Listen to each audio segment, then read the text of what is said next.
Good evening, and welcome to You Again! You know, we really love American jazz. It truly is the greatest genre in music. The notes were hot, and the domestic abuse was oh so cold. Tonight we're going to be taking a look into the mind of the great Frankie Trumbauer.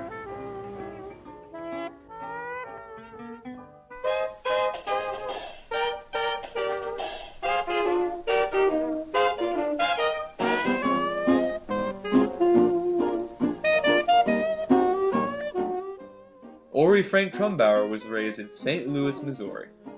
His mother, being the musical talent in the family, inspired him to play early on in his life. As his practice became more intense, a war and its draft swept throughout our country 'tis of thee.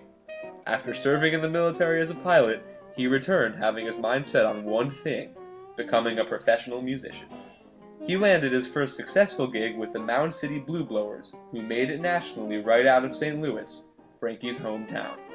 From here, he moved up in recognition as a jazz player, playing with bands such as the Benson Orchestra and Ray Miller. Around this time is when he and Bix Beiderbecke began to notably collaborate. They both joined the Gene Goldkette Orchestra. Bix and Frankie were known to be the best of friends. When Bix would get belligerently drunk, Frankie would be the only man who could calm him down. You know, we've talked a lot about Frankie Trumbauer's musical achievements today, but what a lot of people don't know is that he was once a failed sitcom star. The program Frankie was a show based accurately on his life. It aired on network television before that was even a thing. Sadly, the show was canceled 3 minutes into its first episode. The footage aired once and has never surfaced. Until now.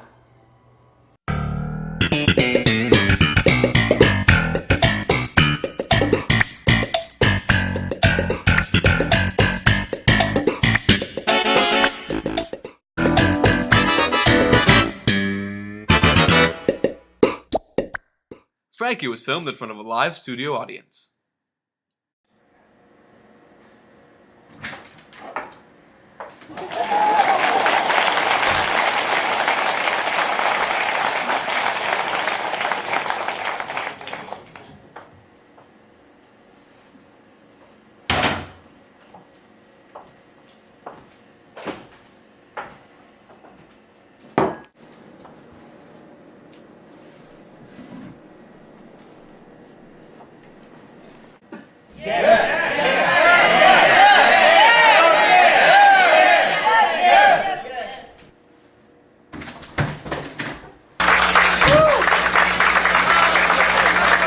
Hey, Bix.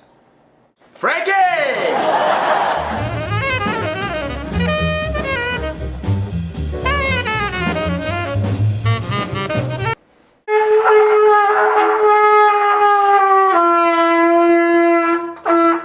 Well, now that that's out of the way, what's the word? I have some news. Did you quit drinking? No, I'll never stop drinking. In fact, I'll keep drinking until my untimely death in 1931. But that's neither here nor there. I got us an audition. Get out of here, you salty dog. I will not. And it's not like that one time I told you we had an audition and it ended up being a high-stakes poker game on that train we were on that one time. Well, the bullet is still lodged in my diaphragm. It's really helping my clarinet sound. You're welcome, my compatriot. Well, we better get going. The audition starts in 5.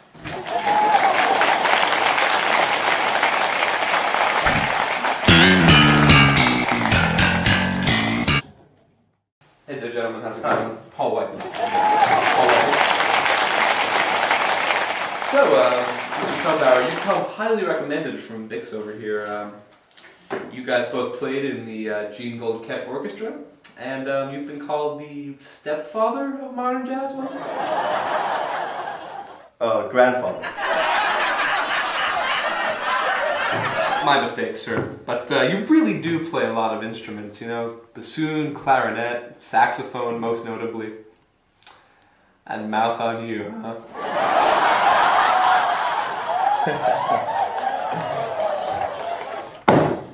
I bet you give a great blowjob.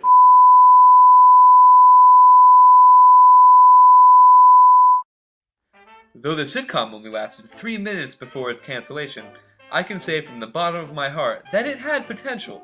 Despite the awkward incident with Paul Whiteman, the two best friends joined and played in the band for over a year. Around this time, Frankie started recording with names as popular as his own and reached the peak of his success. In the late 1930s, Trumbauer moved to California. His activity in the music scene began to decrease as he started to rekindle his love for flying. For the remainder of his life, Frankie's main income came from working in the field of aeronautics and aviation. He trained many new recruits on how to navigate the controls for the B-25 Mitchell bomber. Frankie lived a full life, but passed away quite early. Frankie suffered from a heart attack when he was 55 years of age. To conclude,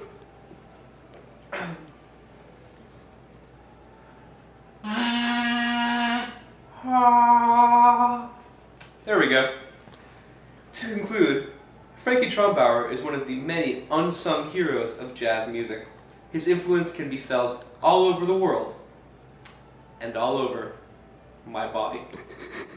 I'm Perry Ryan, for whatever this shit was. Good night, and happy holidays.